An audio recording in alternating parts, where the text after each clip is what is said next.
Magandang araw, Malacanang Press Corps. Humingi na ng tulong si DPWH Secretary Vince Dizon sa Department of Justice na magpalabas ng Immigration Lookout Bulletin Order laban sa 25 DPWH officials at ibang private personalities na pinaghihinalaang may kinalaman sa mga ghost flood control projects sa bansa. Sa sulat ni Secretary Dizon sa DOJ, binigyan diin nito ang napapanahong paglabas ng lookout bulletin laban sa mga nasabing opisyal at individual upang masiguro ang tuloy-tuloy na investigasyon sa mga maanumalyang flood control projects. Layunin din ito na mapanagot ang sinumang sangkot sa mga nasabing proyekto. Hiniling din ni Secretary Dizon sa Bureau of Immigration na bigyan sila ng agarang impormasyon at ang iba pang enforcement agencies kaugnay sa napipintong paglabas sa bansa ng mga nasabing personalidad. Kaugnay nito, ipinag-utos din ni Secretary Dizon ang suspension ng bidding sa lahat ng locally funded projects sa bansa sa loob ng 2 linggo upang magpatupad ng mga safeguard measures. Isang announcement. The President Ferdinand R. Marcos Jr., has directed the Department of Budget and Management and the newly appointed Secretary of the Department of Public Works and Highway to conduct a sweeping review of the DPWH budget under the proposed 2026 National Expenditure Program. The President emphasized that the review must lead to the necessary changes to guarantee transparency, accountability, and the proper use of the people's money, ensuring that resources are directed toward infrastructure projects that genuinely served and benefit the Filipino people.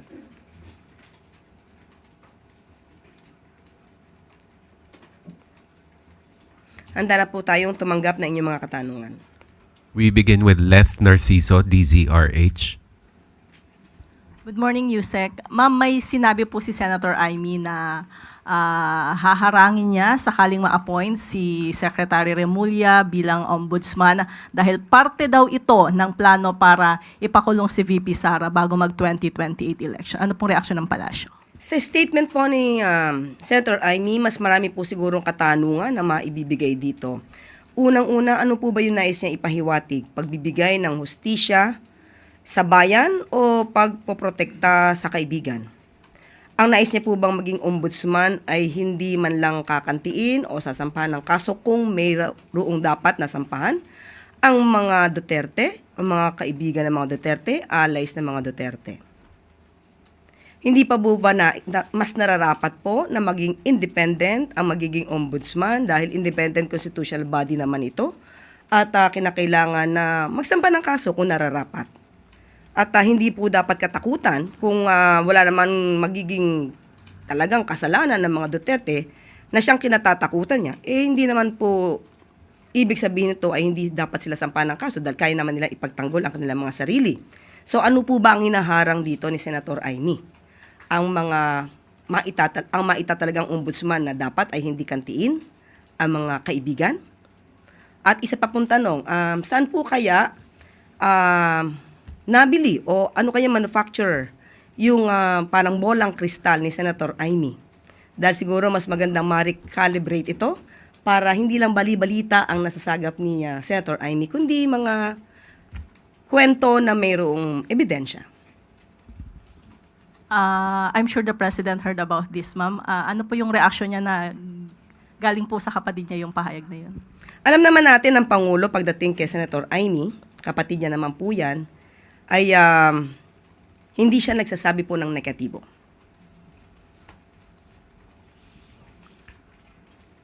Ana Badjo, GMA News Online. Morning, ma'am. Ma'am, gusto lang po naming malaman yung tugon ng palasyo sa panawagan po ni Senate President Cheese Escudero for Malacanang to come up with a negative list of infra projects that cannot be funded under the proposed budget po for next year. Dapat daw po mas maging proactive tayo kaysa sa huli po natin aalisin yung mga projects na to. Ang kanyang suggestion po ay welcome naman po. At katulad ng sinabi natin kaninang announcement ng Pangulo, inuutusan po ang DBM at ang DPWH na busisiin po ang sinasabi nilang mukhang nagkaroon na naman ng mga insertions. So, kailangan po talaga itong maaral, ma-evaluate kung tama po talaga ang nasasabi. Ma'am, how about po kaya sa call niya na magkaroon po ng moratorium para sa mga new flood control projects for next year kasi billion-billion pa rin daw po yung mga hindi nagagastos under the 2025 budget. Sinisimula na po ito ni Secretary Vince ang pagtatrabaho dito. Thank you, ma'am. Eden Santos, Net 25.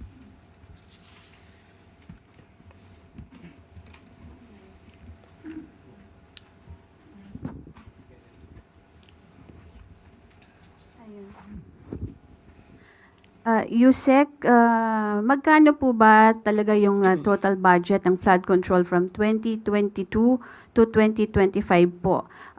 Meron po bang maaaring maging liability ang Pangulo dito po sa maanomalyang flood control projects?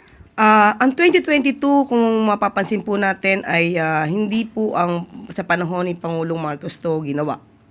Nagsimula po sila for the 2023, 2024, and 2025. At ang lahat po ng budget nito ay makikita naman po sa GAA. At ito po ay nakapublish naman. At ang patungkol po sa liability na tinatanong po ni Ms. Eden, ano po bang liability ang naiisip po ninyo? Binabanggit po kasi na since ang Pangulo ay alam din po niya yung budget, parang ano po ba yung kanyang pananagutan din bilang Pangulo po ng ating bansa. At mukhang hindi agad nalaman. Ano po kasi itong 3 years lang na ito, nabanggit ng Pangulo itong mga contractors, ibinunyag niya yung 15, tapos nag-inspect po siya, nakita na may mga ghost projects dito sa mga flood control po na ito sa buong 3 taon ng kanyang panunungkulan po. Tandaan po natin, mismo ang Pangulong Marcos Jr. ang nagpapaimbestiga. Dahil nalaman po niya kung ano ang nangyayari at siya po ang bumisita mismo. Wala pa pong Pangulo sa history na gumawa ng ganitong malawakang pag-iimbestiga sa mga maanumalyang flood control projects. Kahit natamaan ang kanyang administrasyon, matapang ang Pangulong Marcos Jr. na ito ay paimbestigahan. At dahil sa pag-iimbestiga na ito, naisiwalat din at napatunayan ni Secretary Bato de la Rosa na ang mga diskaya ay 2016 pa pala na mamayagpag para sa flood control projects na sila mismo ay nasasabing sangkot sa ghost flood control projects. At yung nirereklamo ni Mayor Magalong na rock netting ay 2018 pa pala ito proyekto. At yung nireklamo kay Pangulo na binisita sa Bulacan ay 2021 pa pala ito nagawa. So dahil sa malawakang pag-iimbestiga na ito, marami po talaga tayong malalaman at yan po ang gusto ng Pangulo para ipaalam sa bayan ano ba ang nangyayari, ano ang sitwasyon at kailangan mapanagot ang dapat na managot. Ivan Mayrina, GMA Integrated News. Kunin ko na rin po ang reaksyon ng Palasyo tungkol sa sinabi ni VP Sara. Hindi ho kumbinsido ang Vice President sa isinasagawang investigasyong ito ng Pangulo. And if I may quote, kung seryoso lang talaga ang Presidente, tapos na yan sa isang araw lang. Matuturo niya lahat na may kagagawa ng corruption sa budget. Pero well, as you can see, parang nanonood tayo ng sarswela. Okay, isang araw lang matatapos ng investigasyon? That is absolutely preposterous. Ang Pangulong Marcos Jr., hindi po siya nagsasagawa ng investigasyon ala tokhang way. Nirerespeto ng Pangulo ang due process, nirerespeto ng Pangulo ang human rights. So kaya po dumadaan ang lahat sa proseso. Kung isang araw lang po dapat ito na imbestigahan, sana po ay ito ay kanyang nasuggest noon sa kanyang ama dahil mismo ang dating Pangulong Duterte ay umamin na maraming ghost projects rampant noon. this is November 2020 inilabas. Pero may nasibak bang secretary ng DPWH sa panahon niya? So, muli, ang pag-iimbestigang ito para sa taong bayan, hindi para sa pamumulitika. Ginagawa ito ng Pangulo kahit tatamaan ang kanyang administrasyon. Maricar, same question. Maricel Halili, News 5. Magandang araw po, Yusek. Yusek, can we have more details tungkol po doon sa sinabi ni Presidente na isiningit doon sa 2026 budget?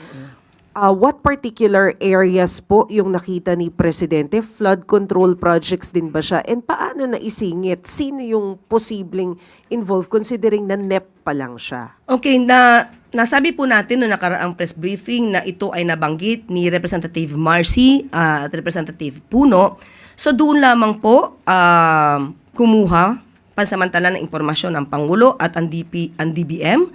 At ito po ay pag-aaralan mabuti, kaya po ang DBM pati po ang DPWH ay bubusisiin po ito talaga. Kung totoo bang nagkaroon ng mga duplication, nagkaroon ng insertion, dapat po kasi matanggal ito through errata. So, yun po. Sa ngayon po ay wala pa po tayong detalye dahil noon po sinabi sa atin ng DBM, aralin ito sa pamamagitan din po ng tulong ng DPWH dahil baka po yung mga ibang project, mahaba po, pareho ng name, pero phase 1, phase 2, phase 3. So, dapat aralin po. Baka naman talagang walang duplication, baka iba-ibang phase lang siya. Pero kung meron talaga pong duplication, yun po talaga ang bubusisiin ng DBM at ng DPWH. Ma'am, how about yung Kalinga and Apayo? Because Senator Erwin Tulfo mentioned na mukhang meron din siyang na-receive na info na parang dun sa area din na yun. Do you have the same info? Sa ngayon, wala pa po tayong nakuha na anumang detalye patungkol po dyan. Kung may nakuha na po si Senator Erwin, mas mabuti po makapagbigay din po siya para maitulong po niya ito sa DPWH at DBM. Last na lang po, ma'am. What are the chances na baka meron din problem doon sa DBM mismo considering na NEP po siya? Kaya nga po inutusan na po ng Pangulo ang DBM at ang DPWH na usisain po lahat ito. Related to NEP, Alexis Romero, Philippine Star. Yusek, regarding the sweeping review that you mentioned a while ago, anong extent nung magiging review? Will it lead to the altering of the actual amount of the budget or maybe it's just amendments in the projects? Paano po yun? Ang sabi po kasi ng DBM, hindi na po maibabalik yung NEP sa kanila. Magkakaroon lang po siguro ng mga erratum. Iko-correct, i-amend, tatanggalin, para po mabigyan sila ang Senado, ang Kongreso ng listahan kung ano yung dapat na hindi na ilagay. So it will be through errata po? Yes. So, pero how long will the review take? Kasi given na maraming project, hindi kaya magkaroon ng delay sa deliberation ng budget considering that we are trying to avoid a reenacted Yes, budget. opo. Ayaw po natin. Hanggat maaari, ayaw din ng Pangulo ng reenacted budget. Sa bilis po ng pagtatrabaho ni Sec Vince at saka ni Sec Mina Pangandaman, mabilisan po ito. At yun ang po ang pinag-utos talaga ng Pangulo. So hindi pwedeng pangmatagalan yung gagawin na pagre-review. Mabilisan po ito. So what will happen? Halimbawa may mga nakita pong projects na duplicate, sabi po ninyo, Yes. or maybe natapos na pero ano po mangyayari doon sa mga allocation na yun? Kung tapos na po yun, tatanggalin na po. And then it will be, Ipagbibigay alam po sa Kongreso. so mababawasan po yung budget. Opo. Yes po. Kaya nga po may mga pagre-review, kaya po rin nagkakaroon ng budget hearing para maitama kung ano yung maitama dapat. So if ever there will be a reduction in the proposed NEP, sa TPWH lang po.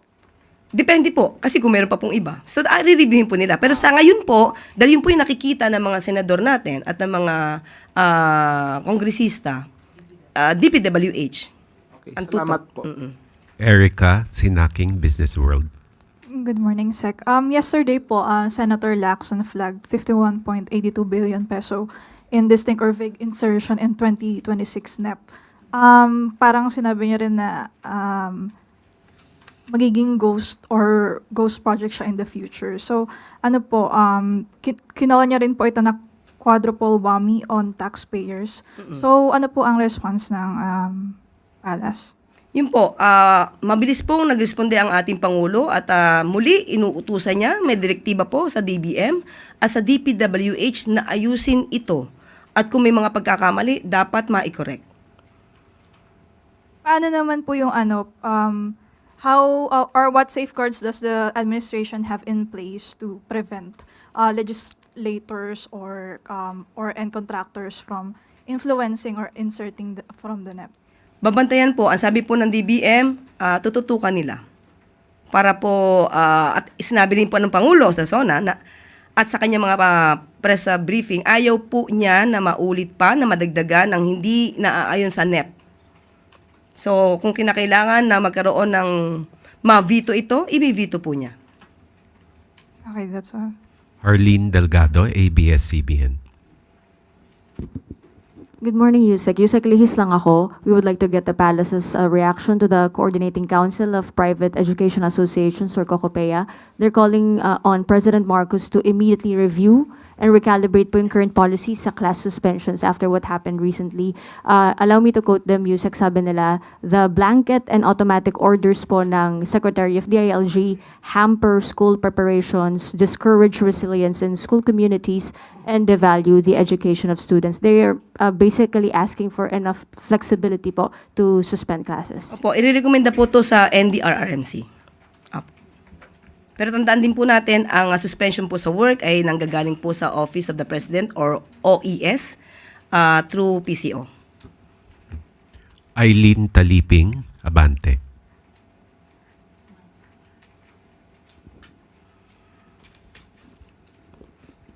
Good afternoon, ma'am. Kuha lang kami ng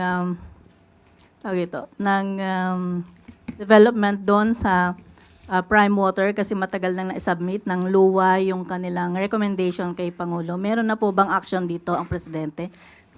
Kasi naghihintay po ang mga consumers ng Prime Water. Opo, kung natatandaan niyo po, mabilis din pong kumilos ang Pangulo patungkol sa problema sa Siquijor. Ganyan din po ang nais ng Pangulo.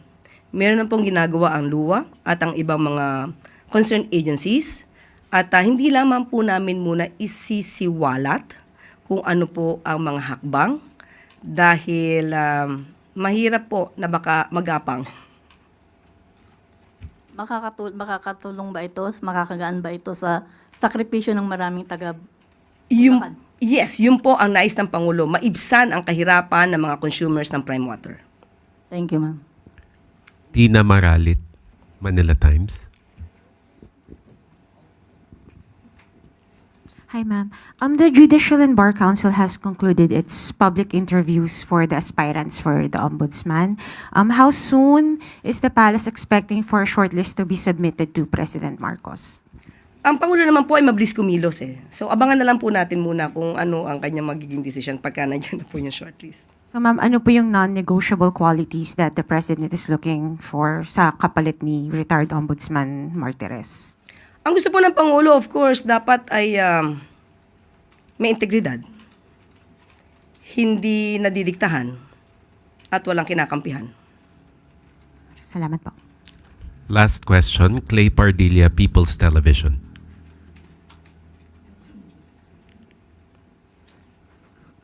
Good morning po, Yusek. Former Bulacan District Engineer po, admitted na nagsusugal po siya kasama yung iba pang tauhan ng DPWH. How concerning is this at may natatanggap pa po ba tayong report na may mga ganito pa rin ginagawa? Ano po yung sanction na maaari po nilang harapin? Unang-una po, kung inamin po niya to, syempre po, ito naman ay under na po kay Secretary Vince Dizon. Maaari po ito makasuhan under RA 6713. Depende pa po kung ano po yung maaari pa niya nagawa. Can be administrative case, can be criminal case. Depende po sa kanya mga nagawa. Pero hindi po natin pangungunahan kung ano magiging desisyon dito ni Secretary Vince Dizon. Ma'am, follow up na lang po. What is our reminders for government officials or workers po na nagsusugal or maybe enticed na magsugat? Alam po nila yan. Hindi na po sila dapat pagsabihan. Kahit po yung online gambling, hindi po pwede. Bawal po yun. So, malalaki na po sila. Responsibilidad nila yan na dapat maging matino silang public official. Thank you, Yusek Claire. At dito na po natatapos ang ating press briefing. Magandang araw para sa bagong Pilipinas.